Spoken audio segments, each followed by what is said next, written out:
Michelle, you know, it's been billed as the biggest Target 12 investigation yet, and there have been dozens of them done.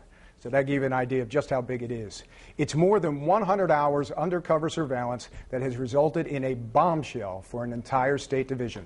And this morning, Target 12 investigator Tim White joins us live to tell us more about it. Tim, this thing is huge. Anybody who watches Channel 12 sees the promotions that's talking about it, just how big it is, and what are we talking about? Well, you and I have sat here and talked a lot about government waste. We've made it a priority in our unit during these tough economic times. I think what's going to strike you about this case is the irony of it. We go after an entire state division dedicated to investigating unemployment and disability fraud, and our entire undercover unit tracked this 4-member team. Again, the entire fraud team for the state of Rhode Island, and they were out mainly at home or running personal errands. So the irony that they are actually wasting taxpayer dollars, I think, is striking. Let me try to put this into some perspective, and I think you'll understand this. This would be like internal affairs in the police department going after regular cops to make sure they're doing what they're supposed to do, and it turns out that the cops that are supposed to be doing and checking up on those cops aren't doing what they're supposed to be doing. Yeah, right. I mean, you would think the unemployment rate is so high, we're second in the nation, that these guys would be really busy. They're going after people who say, all right, I'm collecting unemployment,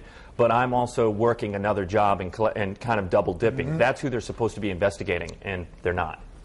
How many people did we find in this investigation? Well, that's why they build this as the biggest, if you will. This is, again, an entire state division. We're not talking 1, 2. This is a 4-member investigative unit, and that's also why it took so long to track this one. We had to track 4 people over a long period of time. We wanted to make sure we had it locked up solid. Yeah, and you had it locked up solid, I'm sure. And a lot of times, and I've seen your work before, a lot of times what happens is when all of this is said and done, you go and confront somebody with tape. Right. Did you do that? Yeah, we did do that. As a matter of fact, one of the most egregious players of this we confronted with our findings. They denied our request to have a sit-down interview, so that's when we go and seek them out for comment. Yeah.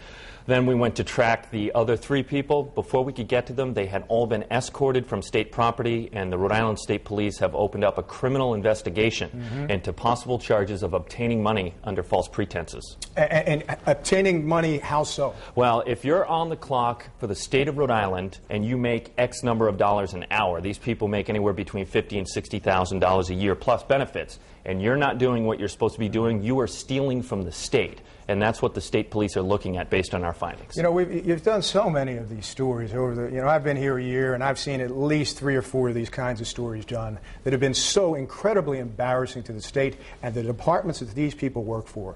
But this is so huge that the state just has to be saying, I can't believe it. Yeah, especially, again, this one with the tough economic time, the high unemployment rate. Not only have the state police stepped in, but the Department of Labor and Training, they took a strong stance. They brought in the Bureau of Audits, and they're going to try and change how they do things at the Department of Labor and Training. All right, these are the big guys. They don't mess around. No, they don't. All right. Tim, thanks very much. Thanks, Vince. And you can see Tim White's report right here on Eyewitness News. It's at 11 p.m. right here on WPRI 12.